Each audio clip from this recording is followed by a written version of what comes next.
Rosh Hashanah, il y a beaucoup de choses à Rosh Hashanah.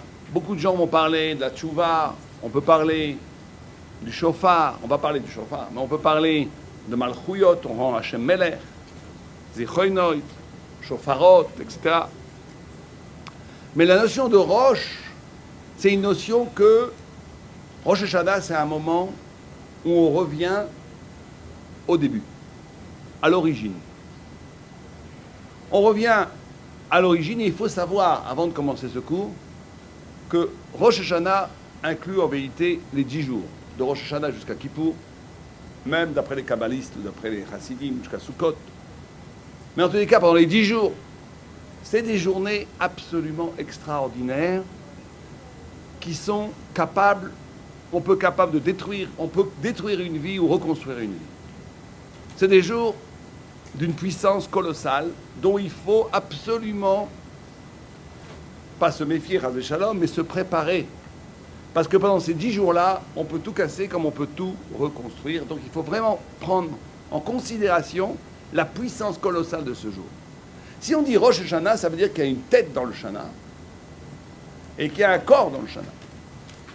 Et le Rosh de la Shana, c'est justement les 10 jours qui séparent Rosh Hashanah de Kippour, qui incluent Rosh Hashanah jusqu'à Yom Kippour, qui sont mes Prinat de Rosh. Et comme dans un corps, la tête commande tout, et le corps suit, même si le corps, d'un point de vue du volume, est plus massif que la tête, c'est le corps, c'est la tête qui est suprême dans la vie. Et bien ces 10 jours-là par rapport à l'année, même si c'est au niveau de l'espace-temps, c'est très petit par rapport à tous les 365 jours, mais c'est ce qui va commander toute l'année. Et donc, la grande force de Rosh Hashanah, c'est justement, pourquoi est-ce qu'on peut tout changer à Rosh Hashanah? On peut tout changer. On peut changer sa vie, en bien ou en mal, Chas v'Shalom, à Rosh Hashanah, parce que on touche à Rosh Hashanah à l'origine. On revient à l'origine même des choses qui fait que je suis. On touche au secret même de pourquoi on a été créé, et on a donc la possibilité de reformuler, de réarticuler, de changer absolument tout. Alors on va donner une première indication. Première indication pour comprendre comment on va traverser cette époque, ce temps qui est devant nous, et qui est une chance extraordinaire, mais qui comporte aussi des risques extraordinaires. Il y a un machal. Vous savez qu'à Rosh Hashanah, une des choses que l'on doit faire à Rosh Hashanah, c'est Melech. On doit rendre Dieu roi. Pour nous, dans notre cœur, dans notre âme, on doit proclamer que Dieu est roi. Imaginons que quelqu'un est roi dans une contrée lointaine, et un roi, il organise des lois. C'est ça la Malchut. La Malchut, Melech, c'est d'organiser des lois. C'est d'être la référence ultime qui va organiser la société. Et le roi fait des lois. Et quelqu'un transgresse la loi. Il passe devant le juge. Le juge lui dit, voilà, tu as fait ça et ça, d'après les lois du roi, tu es puni, tu auras ça et ça. Il commence à dire, mais non, j'ai une famille, Rachoum, Hanoun, excusez-moi, j'ai une famille, je ne referai plus. En plus, je suis copain du roi, etc. Il commence à plaider sa cause en pleurant devant le juge. Le juge dit, non, je ne peux pas. Je ne peux pas, parce que si je t'absous, si je n'applique pas la loi, c'est tout le système qui va s'écrouler. On peut pas, on est obligé d'appliquer la loi pour que la société continue à fonctionner. Et c'est normal. Le même individu ou un autre individu qui a fait la même faute a la chance ou le malheur d'être jugé par le roi lui-même. Et le roi lui dit, voilà, d'après ce que tu as fait, tu dois avoir ça comme punition à l'Ev Bet Gimel. Et tout d'un coup, le gars, il dit la même chose. Mon maître, le roi, j'ai une femme, j'ai des enfants, je ferai tchouva, je ne referai plus, etc., etc. Tout d'un coup, le roi, devant ses ministres, il dit, très bien, je te pardonne. Tu n'as rien. Tu peux rentrer chez toi. La personne est folle de joie, elle danse, elle rentre chez elle. Mais tous les ministres autour du roi, ils disent, mais qu'est-ce que tu fais? Tu casses le système. Vous cassez le système, monsieur le roi. Vous faites des lois et après vous enlevez les lois. Le roi répond, non, si je suis ici, si moi je suis là, je ne casse pas le système. Parce que tout le système, c'est pour rappeler qu'il y a un roi, pour rappeler qu'il y a une autorité. Mais si moi, en tant que roi, j'absous, ça ne touche en rien mon autorité de roi puisque c'est moi qui absous. Donc ce que le juge ne pouvait pas faire, le roi peut le faire. Et bien c'est pareil à Rosh Hashanah. À Rosh Hashanah, chacun, on va pas parler de mal du rabbin, mais normalement les gens font des péchés, font des fautes, toutes sortes de péchés, surtout l'immense péché qu'il faut absolument combattre de plus en plus, c'est la shonara, parler du mal des gens. C'est un péché qui détruit tout, qui est le pire des péchés. Mais il y a d'autres péchés, sinatrinam, des choses terribles. Et on arrive à Rosh Hashanah et on va être jugé collectivement, individuellement, on va être jugé. Et la seule façon de gagner le digne, une des facettes en tous les cas, peut-être pas la seule façon, mais une des facettes, un des visages qui nous permet de gagner le digne, c'est exactement de s'adresser au roi directement. Parce que si on croit qu'on va pouvoir s'en sortir au niveau de la loi pure, ça va être très très difficile. À part qu'on soit tzaddik gamour, qu'on ne fait jamais de faute, qu'on est pur absolu. Et donc il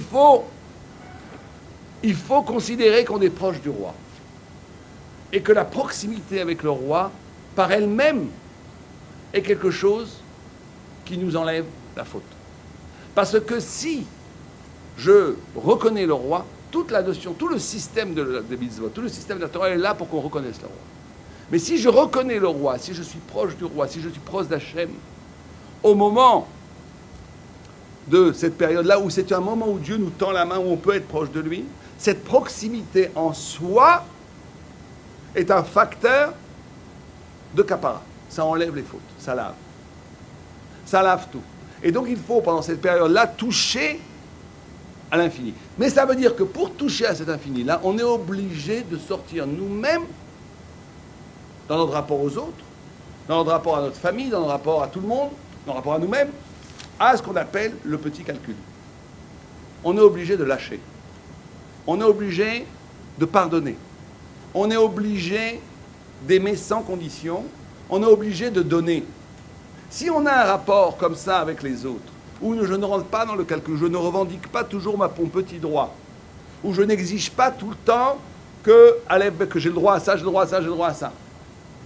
Si on est capable de casser ça, qu'on est capable d'être grand, de donner, d'aimer, de m'évater, alors, Mida Kedeged Mida, Dieu sera m'évater avec nous, et la proximité et cette façon de se conduire qui ressemble à la façon de se conduire que Dieu a se conduit avec nous, le chesed, crée une proximité avec Dieu qui annule toutes les fautes.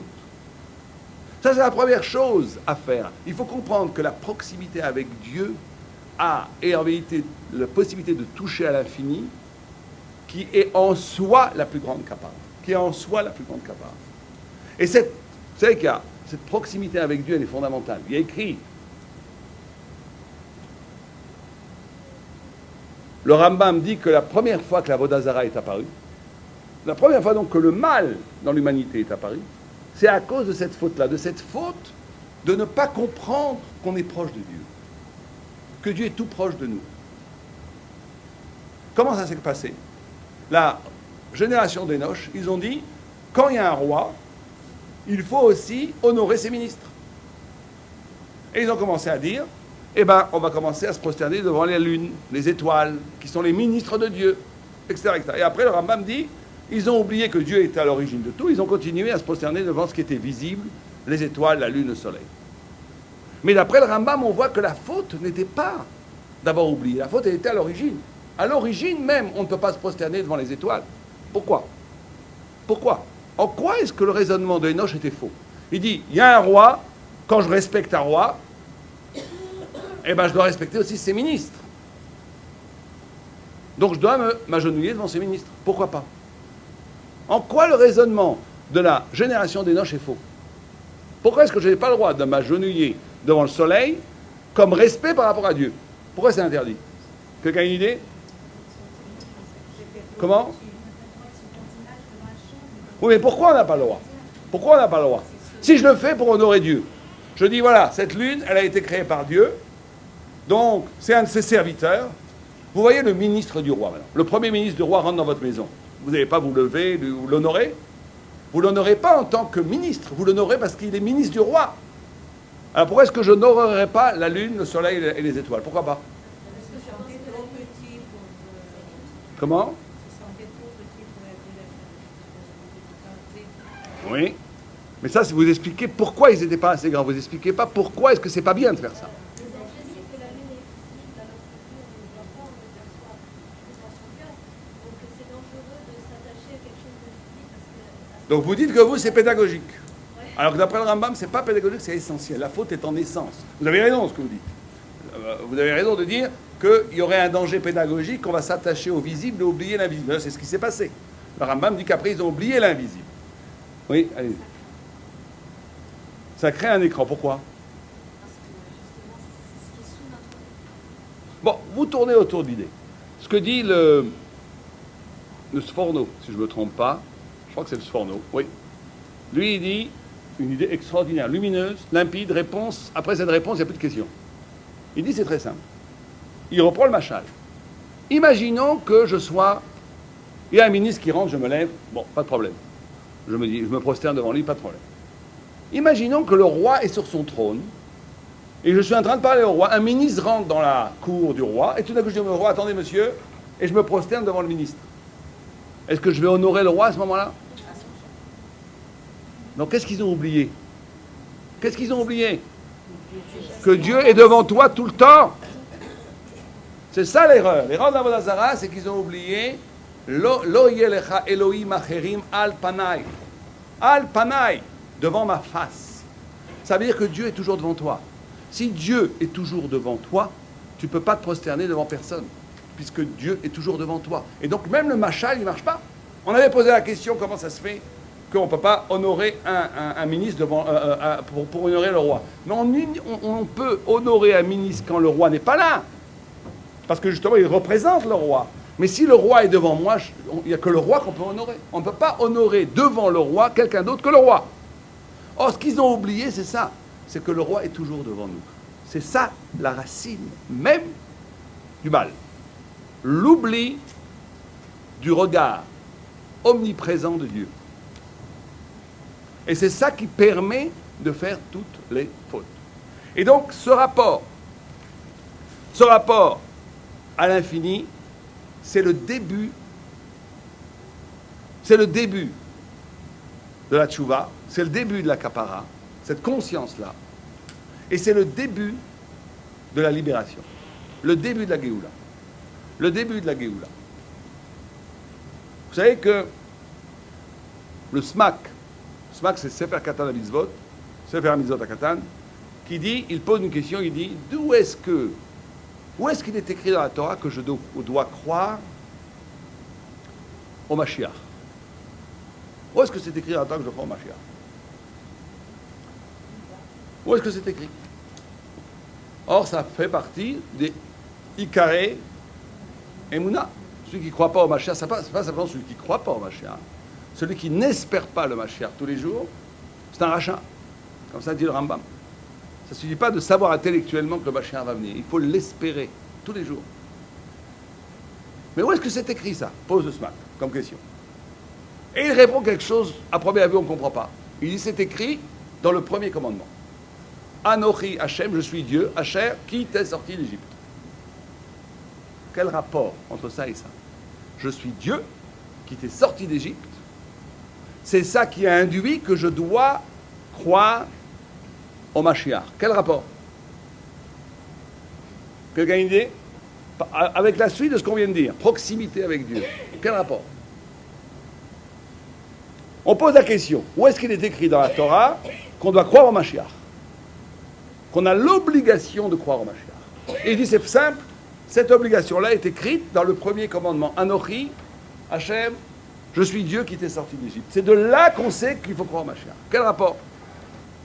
Alors là... Oui.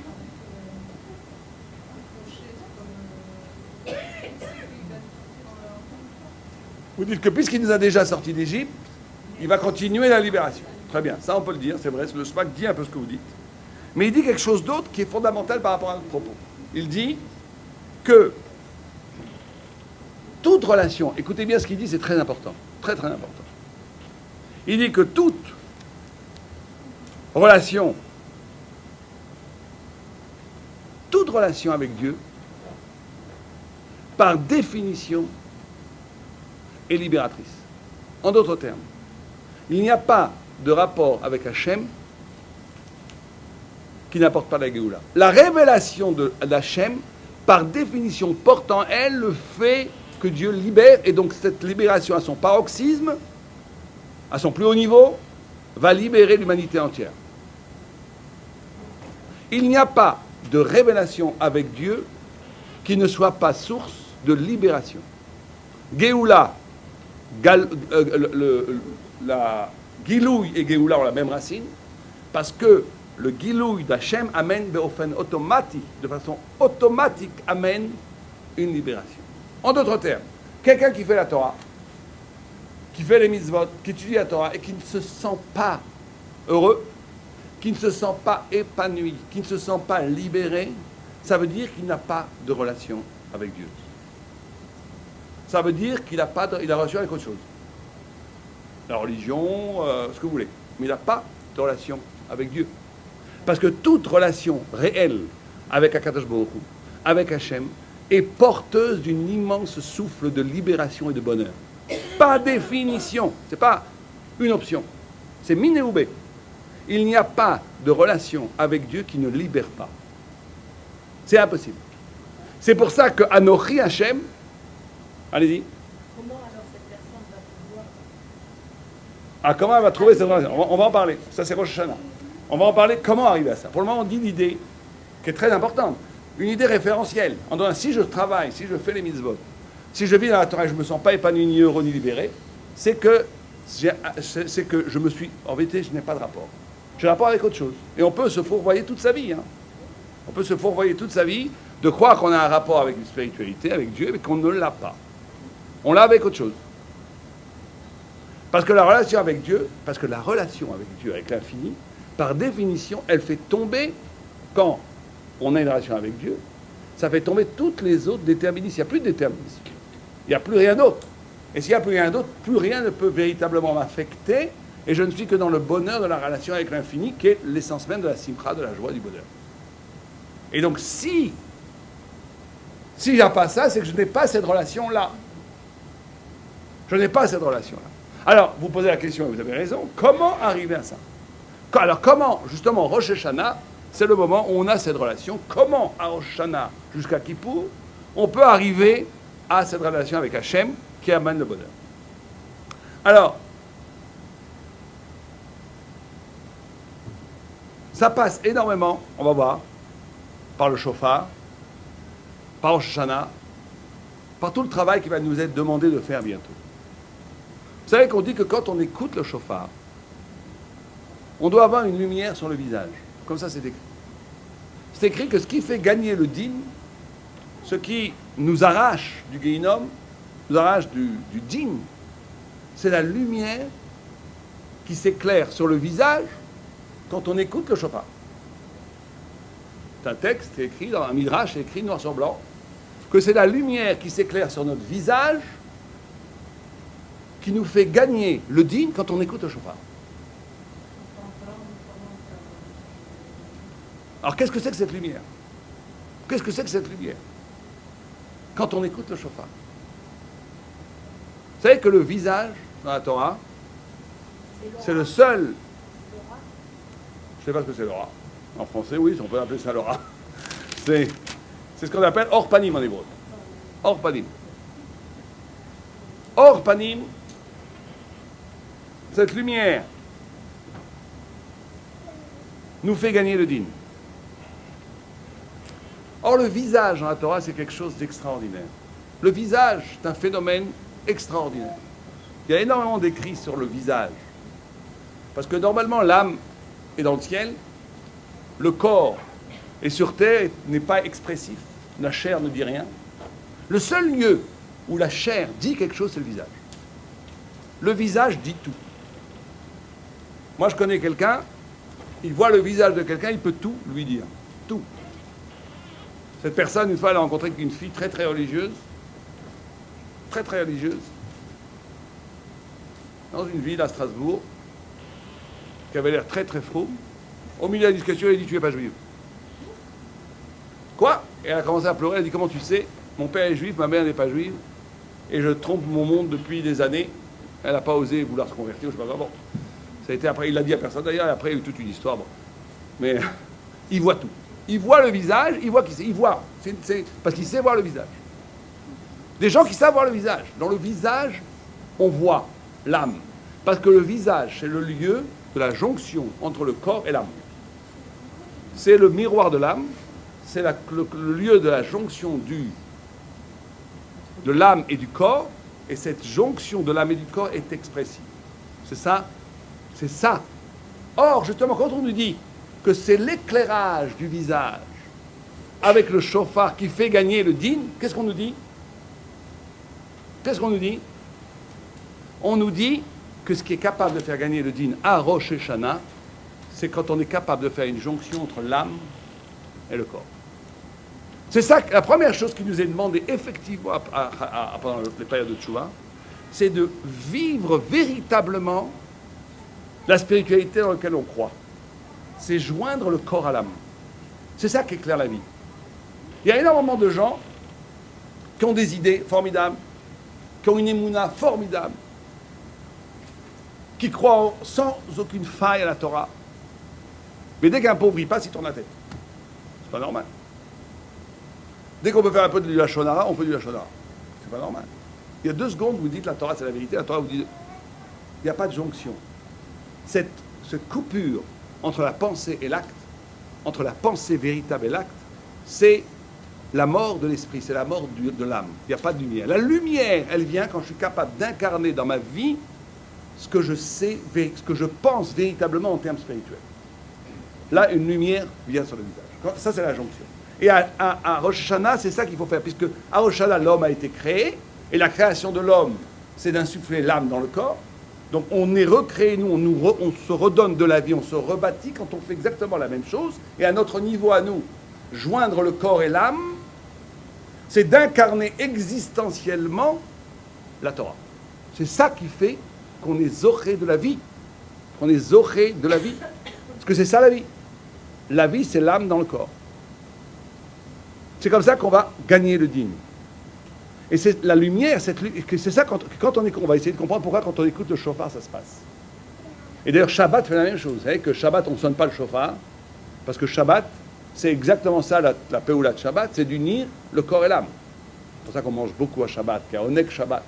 Mais on doit chanter et étudier Shabbat. On doit unir le corps et l'âme. Pour ça, on n'a pas besoin de sonner le chauffard. Quand Shabbat, quand tombe Shabbat, on ne sonne pas le chauffard, parce que le Shabbat a la même affect que le chauffard. Il unit l'âme et le corps, et il amène cette lumière sur le visage qui fait gagner le din. Qui fait gagner le din. Alors, il faut bien comprendre. Là, on va rentrer dans le cœur du sujet. Que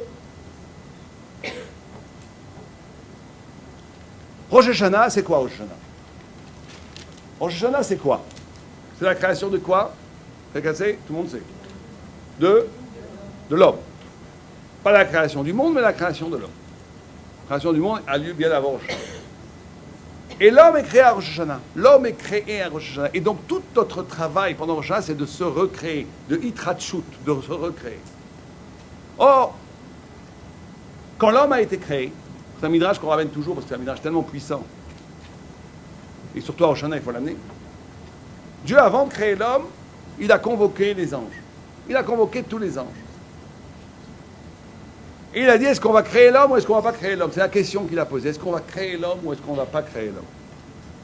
Une partie des anges ont dit, on va créer l'homme. Ça vaut le coup de créer l'homme. L'ange de l'amour a dit, crée l'homme, car il est capable d'amour. L'ange de justice a dit, de tzedek, il a dit, crée l'homme, parce qu'il est capable de tzedek. L'ange de vérité il a dit, surtout ne crée pas l'homme. Il est kulo sheker. L'ange de shalom, il a dit, surtout ne crée pas l'homme. Il est kuloktata. Il est tout le temps, il est belliqueux. Il est que bagarre. Que bagarre. Bon, ça, il faudrait étudier le midrash. C'est très intéressant de comprendre ce midrash parce que l'homme, il est capable de paix aussi. Pourquoi est-ce que, et quand l'ange de l'amour dit crée l'homme, parce qu'il est capable d'amour, mais il est capable de haine. Donc, pourquoi est-ce que ceux-là ont voulu créer, ceux-là n'ont pas voulu créer? C'est une étude en soi, ce midrash. Mais en tous les cas, il y a eu cette discussion énorme dans le ciel. Est-ce qu'il faut créer l'homme ou pas? Et au milieu de la discussion, Dieu dit, j'ai déjà créé l'homme. Pour ça qu'il est écrit, Naase Adam B'Tsalmenu au passé. Au milieu de la discussion, l'homme subrepticement a été créé, comme à l'insu de la discussion. Et la grande question, c'est de savoir pourquoi est-ce que Dieu crée l'homme comme ça? Pourquoi est-ce qu'il convoque les anges? Il suscite une marloquette, une discussion. Et au lieu de conclure la chose, au milieu de la discussion, il crée l'homme. Pourquoi? Allez-y. Si c'est lui qui décide, il n'avait pas à demander aux anges. Pourquoi il demande aux anges? C'est comme si je vous dis, qu'est-ce que vous pensez de ça? Vous commencez à parler, je dis, c'est pas la peine, j'ai déjà fait. C'est pas poli. Je dis, qu'est-ce que vous pensez de ça? Vous commencez à discuter, je dis, non, non, mais c'est pas la peine, j'ai déjà fait. Qu'est-ce que c'est que ça? Donner l'importance aux anges? Ben là, au contraire, il a montré que leur... Non, c'est-à-dire de faire participer sur... Mais il ne les a pas fait participer. Ils ne sont pas bêtes à ce point-là, les anges. Ils ont bien vu que l'homme a été créé au milieu.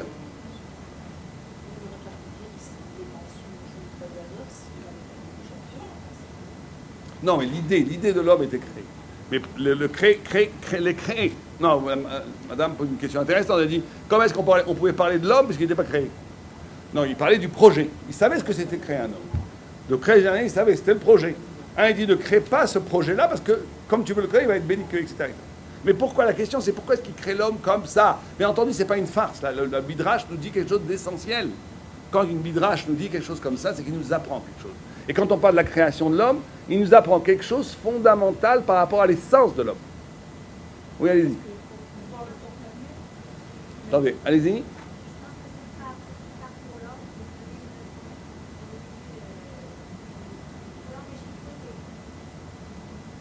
Mais d'après vous, on a décidé de lui créer l'homme.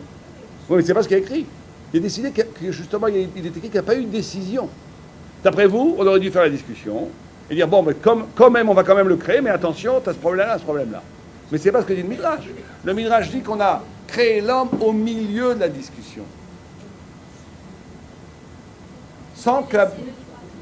Oh, on s'approche. Madame dit, c'est pour lui laisser le libre arbitre. Ça veut dire quoi? Le Maharal de Prague explique la chose suivante, il dit, parce que c'est ça, l'homme. L'homme, c'est d'être, jusqu'à aujourd'hui, une discussion ouverte.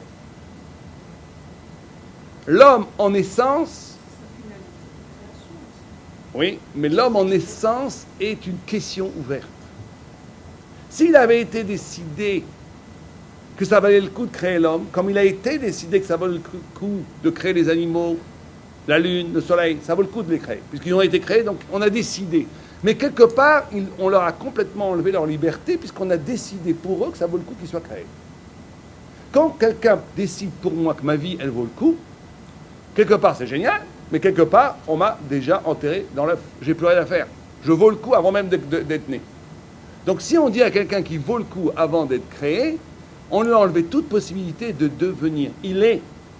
Il ne devient plus, il est. Et comme il est défini par cette opinion extérieure à son essence, qui va définir son essence, statifier son essence, et l'empêcher de devenir autre chose. Or, l'homme est créé comme ça, au milieu de la discussion, pour nous signifier que l'homme, jusqu'à aujourd'hui, reste une discussion ouverte, et que il est toujours pertinent aujourd'hui de se demander, est-ce que ça vaut le coup de créer l'homme ou pas? Ibaré, alibaré. Les anges disent Ibaré, crée l'homme. D'autres ils disent alibaré. Ibaré, alibaré, Ibaré, alibaré. Au milieu de la discussion de Ibaré, alibaré, Dieu dit j'ai créé. Mais ce qu'il faut comprendre, c'est que ces deux cris, Ibaré, alibaré, ils sont encore audibles jusqu'à aujourd'hui. Et chaque homme, chacun d'entre nous, est au cœur même de ce double écho. Et qui c'est qui va décider ça, si c'est Ibaré ou alibaré? Qui? Non. C'est moi, nous-mêmes. C'est ça la liberté. C'est ça la liberté. La seule liberté qu'on a, c'est ça. Tout le reste, c'est pas la liberté. La liberté qu'on a, c'est par ma vie de donner raison aux anges de l'amour ou de donner raison aux anges du shalom. Ibaré, alibaré, c'est tout. Mais ça, comme c'est moi qui va définir, qui va justifier de la pertinence de mon existence même, c'est ça la liberté absolue. Ça, c'est être libre. Et la capacité de dire est-ce que ça vaut le coup d'être créé ou pas. Oui. Ce qui revient à dire, c'est que l'idée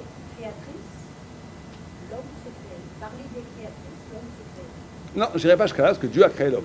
Mais Dieu a créé un homme libre qui va justifier ou injustifier de sa création. Alors on peut dire qu'il se crée par là. On peut dire de façon métaphorique qu'il participe, bien sûr, il participe à la création. On pourrait faire, il participe à la création.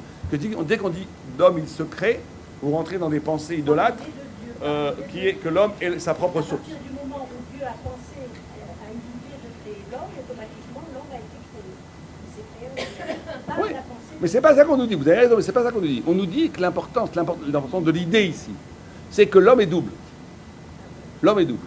L'homme est double, il a en même temps une facette où ça vaut le coup qu'il soit créé, une facette où ça ne vaut pas le coup qu'il soit créé. D'ailleurs, on n'a pas le temps de parler de ça, vous savez que cette dualité de l'homme, c'est la source de toute la possibilité du penser de l'homme. L'homme ne peut penser que parce qu'il est comme ça.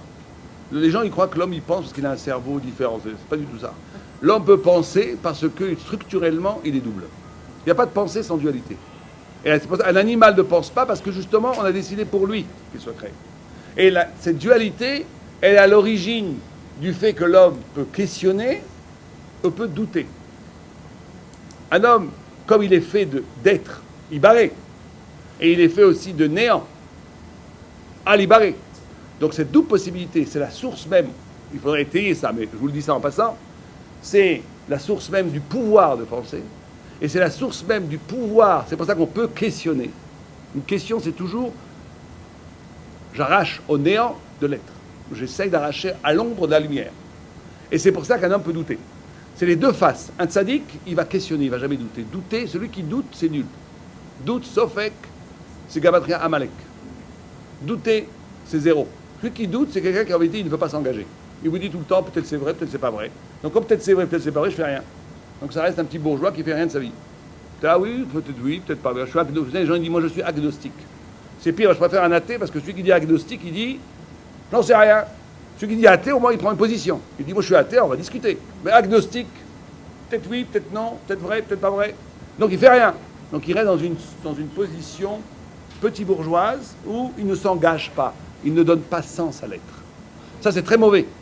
Mais cette possibilité de douter, elle vient de cette... On peut douter, on a la possibilité de douter de tout. Mais si on peut utiliser cette dualité pour questionner, et là c'est merveilleux. Questionner, ça ouvre, quand tu poses une vraie question, ça ouvre des perspectives de sens infinies. Tu peux toujours trouver plus de sens. Questionner, tu grandis. La question est légitime. Le doute est illégitime. Mais l'homme est fait comme ça en double. Alors maintenant, on va finir avec, enfin, on va conclure, on va commencer à conclure à partir du chauffard. Comment le chauffard nous amène tout ça? Mais donc on a dit que l'homme est créé comme ça. Et donc, si l'homme est créé comme ça, en réalité, on dit que Rosh Hashanah, c'est le jour du jugement. On est jugé à Rosh Hashanah. On a encore 2 semaines à vivre. Après, c'est une nouvelle vie qui nous va être donnée. C'est une nouvelle vie qui nous va être donnée. On n'a pas plus de 2 semaines à vivre. 2 semaines et 2 semaines, c'est ça, hein? Dans 2 semaines, on va décider pour nous, on va nous redonner de la vie. On va nous redonner de la vie. Donc, mais en vérité, tout le monde dit que c'est Yom Adin, mais plus fondamentalement, Rosh Hashanah, c'est Yom Abriya. On crée l'homme. On crée l'homme. Et pourquoi est-ce qu'il y a le jugement? Parce que quand l'homme a été créé, il y a eu jugement. Ce qui a été créé, ce qui s'est passé au début de la création, où Dieu a convoqué les anges, et une partie des anges a dit Ibaré al Ibaré, ça va exactement se passer pour chacun d'entre nous dans 15 jours. Dans 15 jours. Et c'est pour ça que Rosh Hashanah, chacun est jugé seul. Adam, Nivra, Yechidi. Quand vous voyez le texte dans Rosh Hashanah, il y a un jugement collectif, mais c'est un jugement pour les nations. Mais il y a un jugement où chacun d'entre nous va passer seul devant Dieu, une fraction de seconde, personne ne sait quand c'est, pendant Rosh Hashanah, où on va nous prendre seul. Seul. Quand je dis seul, c'est-à-dire qu'on va nous prendre, Dieu va nous, il n'y a que Dieu qui peut faire ça, bien entendu, il va nous regarder. Seul, ça veut dire qui vous êtes quand vous êtes seul. Vous comprenez? Qui êtes-vous quand il n'y a pas de société pour vous aider? Quand vous êtes entouré de synagogues, de rabbins, de la famille, de tout le monde. Bon, alors on fait le bien, c'est très bien, il faut le faire. Mais si je vous mets seul dans une île déserte, comment vous allez vous comporter? Vous savez, on connaît son niveau. Je parle pour les hommes plus que pour les femmes d'ailleurs. quand on étudie à Yeshiva toute la journée, après on se retrouve en Normandie en vacances, Ben Azmanim, comment on se comporte. C'est là où on voit. Quand il n'y a plus personne, je suis seul sur la plage, alors il y en a qui gardent le chapeau, moi je trouve que c'est un peu trop. J'ai vu des gens avec le chapeau au bord de l'eau, mais il y en a par contre, ils se mettent en caleçon et c'est fini, ils oublient tout. Bon, c'est pas important, on peut se mettre en caleçon, être un sadique et garder le chapeau et être un rachat, je parle pas de ça. Mais je dis que là où on est jugé, c'est quand je suis... Qui es-tu? Qui es-tu? Vous savez qu'il y a des moments où on ne ment pas. Il y a des moments où il faut faire des actes. Il faut aider vraiment quelqu'un, il n'y a pas de récompense. C'est un pauvre type, personne ne le connaît, mais il faut l'aider. Là, je ne le fais pas. Parce que aider des roches Shiva, aider des gens importants, c'est facile. On a une reconnaissance qui nous est attendue. Mais aider quelqu'un qui sent mauvais et qui ne sait pas tenir, mais il faut quand même l'aider parce qu'il est juif.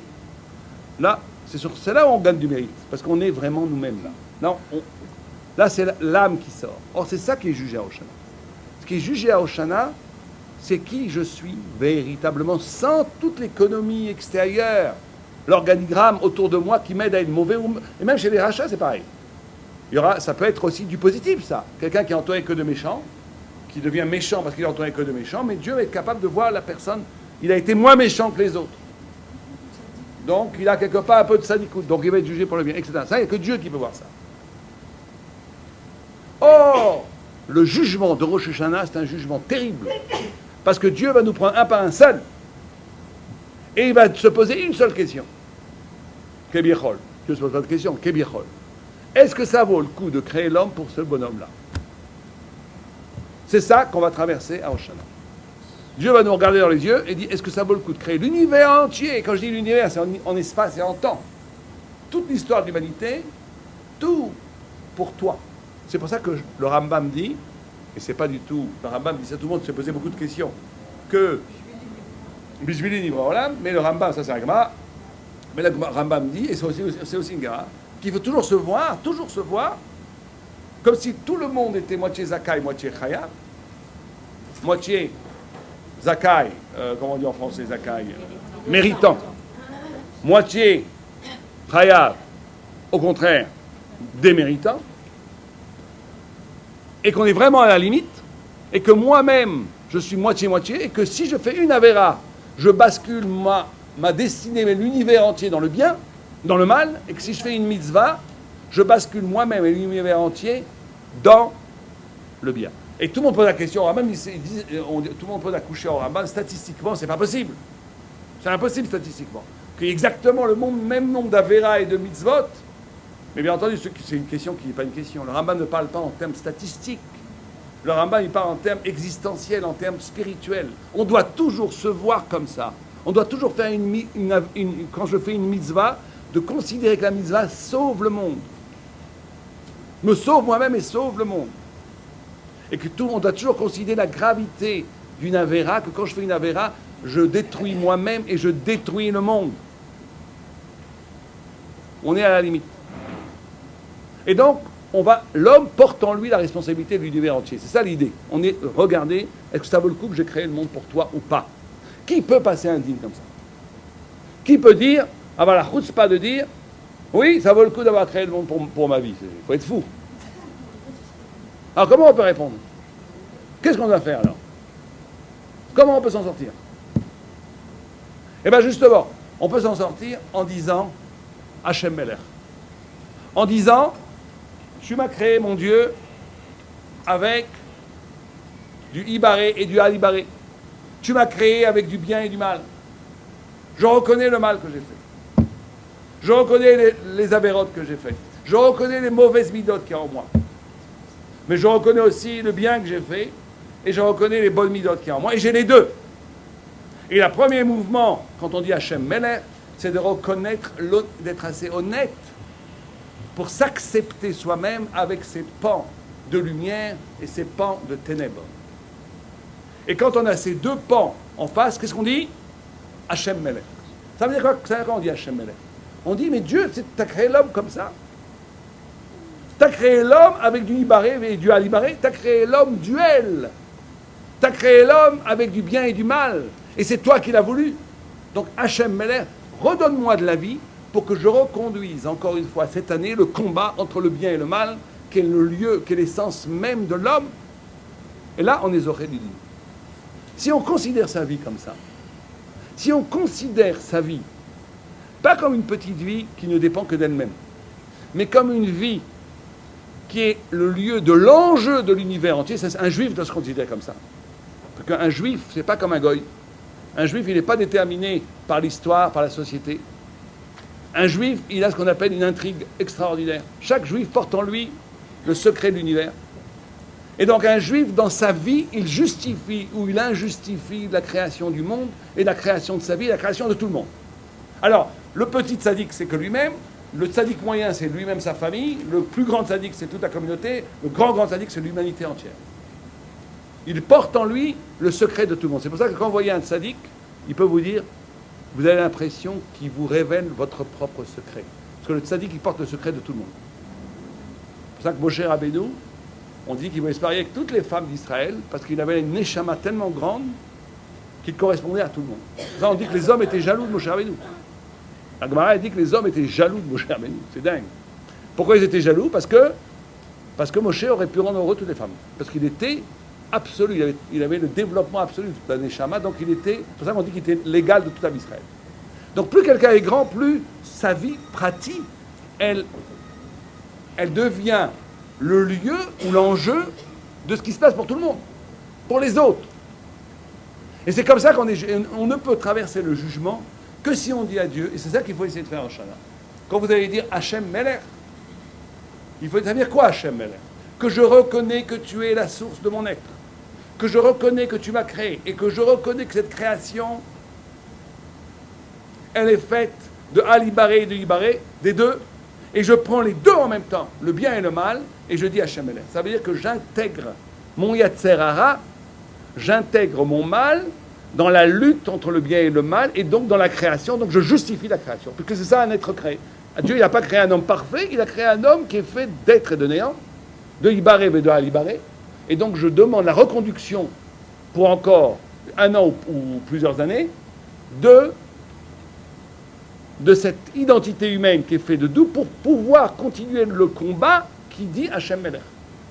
C'est comme ça qu'on peut passer le din. On ne peut passer le din que comme ça. Et c'est pour ça qu'on a besoin du shofar. Parce que le shofar, il a cette puissance de nous ramener à l'origine. À l'origine de tout. Au début de tout. Et on va voir pourquoi. Il y a un texte qui dit que le shofar, c'est le souffle qui achève l'homme, qui achève la création de l'homme. Vous savez que Dieu a créé l'homme, il a pris de la glaise, il a pris de l'eau, il a créé le corps métabolique de l'homme, et la dernière chose qu'a fait l'homme, c'est quoi? Il lui a insufflé le souffle divin qu'est l'âme, et qu'est la vie. Et le souffle du shofar est un rappel du souffle divin. Le souffle du shofar est un rappel du souffle divin. Et c'est le parachèvement de l'homme. C'est le parachèvement de la création de l'homme.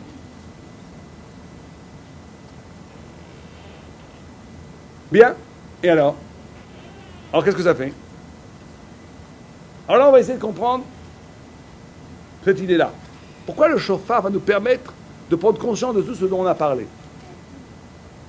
Vous savez que quand un bébé il vit, il naît plutôt, la première chose qu'il fait, c'est quoi? Il crie. La première chose qu'il fait, c'est de crier. Pourquoi est-ce qu'il crie? Comment? Bien, ça c'est l'explication corporelle. Pourquoi est-ce qu'il crie? Pourquoi est-ce que Hachem a créé un cri comme première expression? Vous savez qu'il faut toujours traduire les choses corporelles en essence spirituelle. Sinon, on coupe la religion et la vie.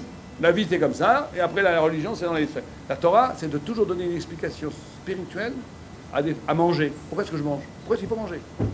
Alors, il faut manger parce que sinon, on n'a pas d'énergie, on peut... C'est vrai. Mais pourquoi est-ce que Dieu aurait pu nous recréer sans qu'on ait besoin de manger? Pourquoi est-ce que manger et parler, c'est le même orifice? Pourquoi on mange? Tout ça a un sens. Pourquoi est-ce qu'on rit? Pourquoi est-ce qu'on pleure? Alors bien sûr, on va dire pourquoi on rit, parce que c'est une crise nerveuse. Voilà. Bien sûr, mais c'est pas ça qui est intéressant. C'est pas ça qui est important. Ce qui est important, c'est de savoir le sens des choses. Pourquoi est-ce qu'un enfant, quand il naît, il crie?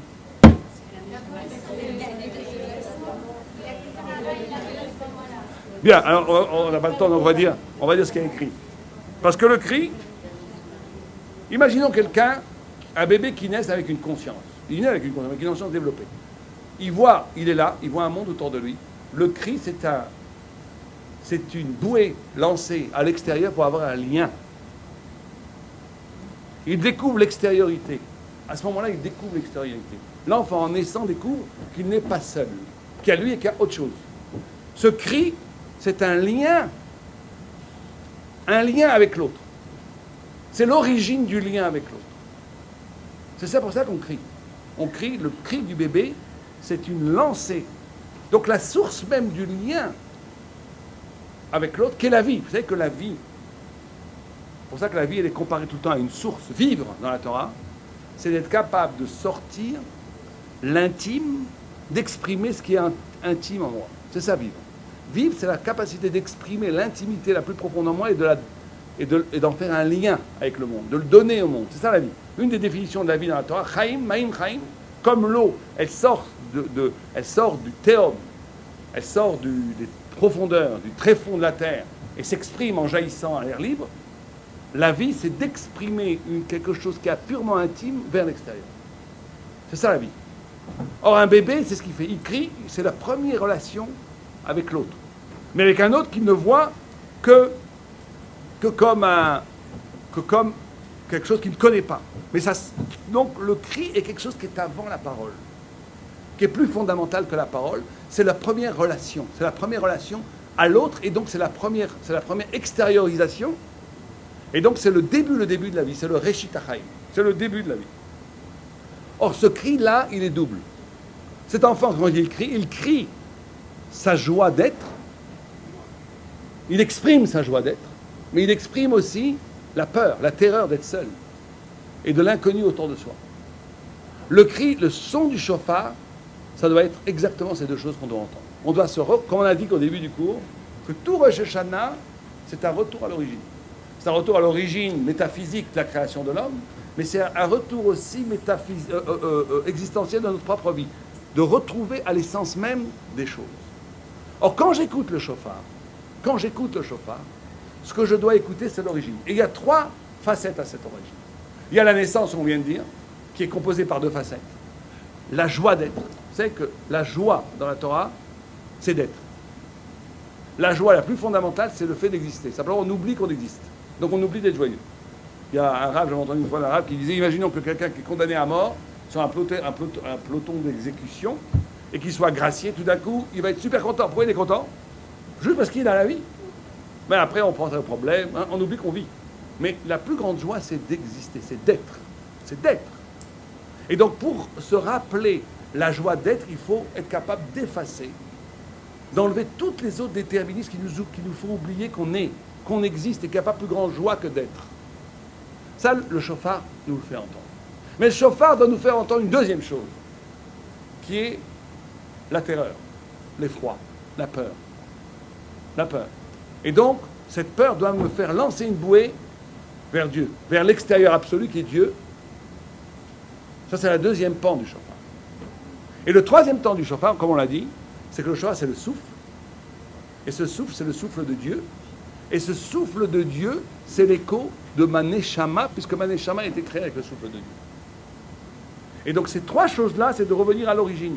C'est ça Rosh Hashanah. Quand j'écoute le shofar, je reviens à l'origine de ce que je suis en essence, et le fait de revenir à ce que je suis en essence me permet de renaître. Me permet de renaître et d'avoir une relation vierge, pure avec Dieu qui me redonne un potentiel énorme de vie. Et à ce moment-là, je passe Rosh Hashanah comme il le faut. C'est ça qu'il faut essayer d'écouter quand on écoute Rosh Hashanah. C'est ces trois dimensions. Voilà. Est-ce qu'il y a des questions? Comment? On doit penser à tout ce qu'on a dit. On doit penser à ce qui est très important. C'est qu'on dit que quand on écoute le shofar, on dit que c'est Me'arvev la Satan. Le Satan, il est mélangé, il a peur. Mais il est mélangé avec quoi? Quelqu'un s'est posé la question? Ça veut dire quoi la Arvev la Satan? Avec quoi est-ce qu'il se mélange? Avec quoi il se mélange? Pour avoir peur. Quelqu'un a une idée avec tout ce qu'on a dit? On devrait avoir une réponse. Non. Non. Sans prière, la corde du shofar, il est Me'arvev. Avec quoi? Qu'est-ce qui fait que le Satan s'écroule quand il écoute le chauffard? Oui. Oui, mais le souffle, c'est quoi? Encore une fois. Comment? Avec. Alors, on va être vrai parce que je ne veux pas faire attendre. Je ne sais pas qui c'est déjà le prochain intervenant. Je ne veux pas le faire attendre, mais il est mélangé avec vous-même. Autre part, avec un échama avec vous-même. Ça veut dire quoi? Le mal, le Satan, c'est que la Gemara dit Malach Hamavet, Satan, Yatzerara, Echad. Tout ça, c'est la même chose. C'est une même création qui se dispatche en 3 dimensions, comme dans toute chose d'ailleurs. Métaphysique, existentielle, réelle, etc. Mais bon, c'est pas notre sujet. Le sujet, ce qui est important, c'est que c'est un malach. Le mal, qui est le malach Hamavet, qui est le Satan, c'est un malach. Or, le malach, il a été créé quel jour? Quel jour ont été créés les anges? Deuxième jour. Donc ça veut dire qu'il n'est pas fondamental. Qu'il y a quelque chose avant. Avant. L'âme a été créée quand? L'âme a été créée avant. Avant les anges. Ça veut dire que l'âme a été créée avant le monde. Là. Ça veut dire que l'âme, mon moi réel, le mal, il se greffe toujours dans une construction de moi-même qui n'est pas mon vrai moi-même. Quelqu'un qui absolument, véritablement lui-même ne fera jamais d'avéra. Quelqu'un qui est absolument avec lui-même, avec le souffle de Dieu qui est son essence la plus ultime, ne fera jamais de mal. Quand je fais du mal, quand je fais une avéra, c'est toujours parce que je me suis construit à un niveau même des fois très très sophistiqué ou très premier, on va dire, en amont. Je me suis construit une image de moi-même qui dévie, même un tout petit peu ça suffit, qui dévie de ce que je suis vraiment. Si je suis vraiment en accord avec mon essence étant de l'ordre de l'infini, de la divinité, le mal n'a pas lieu d'être là-bas. Ça n'existe pas. Il n'y a pas de mal. C'est avant la parole, c'est avant tout système. Or, le son du chauffard, il est capable de vous faire écouter le son de votre âme. Et quand vous vivez à ce niveau-là, le Satan se mélange à quelque chose qui est de l'ordre de sa destruction, puisqu'il se mélange avec quelque chose qui n'est pas de son ordre, donc il s'effondre. Il s'effondre. Mais Arvev est un Satan. Le Satan, il n'existe que si je ne suis pas moi-même. Si j'écoute le chauffard et que je suis dans cette intimité avec moi-même qui est le souffle de Dieu, le mal s'écroule, il n'y a plus de mal. Il n'y a plus de mal. Mais Arvev est un Satan. Vous savez que Hillel Azaken, quand il dansait à Hoshana Rabbah, il disait Imanikan Akolkan. Si je suis là, tout est là. Et tout le monde pose la question, il dit, comment il peut dire ça? Hillel, on dit que c'est le deuxième personne de toute l'humanité le plus humble. Le plus humble de tous les hommes, c'est Moshe Rabbeinu. Le deuxième, c'est Hillel. Comment quelqu'un qui est incroyablement humble comme Hillel peut dire, si je suis là, tout est là? Et il dit, qui c'est ce tout-là? Qui c'est Dieu? Tosfot. Rachid dit, c'est lui. Il dit, c'est Dieu. On ne sait plus très bien. Mais en vérité, c'est les deux. Si je suis avec moi-même, véritablement. Et Hillel l'était à Hoshana Rabbah. Il arrivait à ce niveau initiatique. Quand il dansait, après toute la purification de Rosh Hashanah, de Kippour, de Sukkot, qu'il avait passé 7 jours sous l'aile de la Shrina, dans la lumière divine, et qu'il dansait sur le Beth Amikdash, près du Beth Amikdash, là, il arrivait à toucher existentiellement à l'essence de son âme, il vivait son âme. Donc tout le mal, ça n'existait pas, mais pas simplement tout le mal, ça n'existe pas. À ce moment-là, le souffle même de mon âme, c'est le souffle de Dieu. Imanikan akolkan. Si je suis là, tout est là. Or, le son du chauffard, c'est ça qui doit nous faire un petit peu écouter. Nous faire un petit peu écouter le souffle de notre âme. Et si on est un tout petit peu avec soi-même, comme on l'a dit, toutes les marées et déterminées s'écroulent et on reste dans un rapport avec l'infini, avec Dieu. Et à ce moment-là, le mal s'effondre, il n'y a plus de mal. Et là, on peut se recréer. On peut recréer puisqu'on a touché à l'origine ultime. Même si on n'arrive pas à ces niveaux-là, il faut essayer un tout petit peu, quand on écoute le chauffard, de se recentrer, pour nous en tous les cas, de se recentrer, de redevenir un petit peu soi-même, d'oublier, avoir cette conscience que le chauffard, on dit que le chauffard s'écroule parce que tout ce qui paraît est tanni, l'argent, la guerre, le politique, tout s'écroule. Tout s'écroule. Tout ça, c'est un château de cartes. Quand le Mashiach viendra, le politique, les systèmes qui ont l'air indémontables, tout ça, c'est rien. Ça va s'écrouler. Il ne restera plus que la parole de la vérité de Dieu. C'est ça qu'on doit un petit peu écouter pendant Rosh Hashanah, le Shabbat. Kol Tour et bon.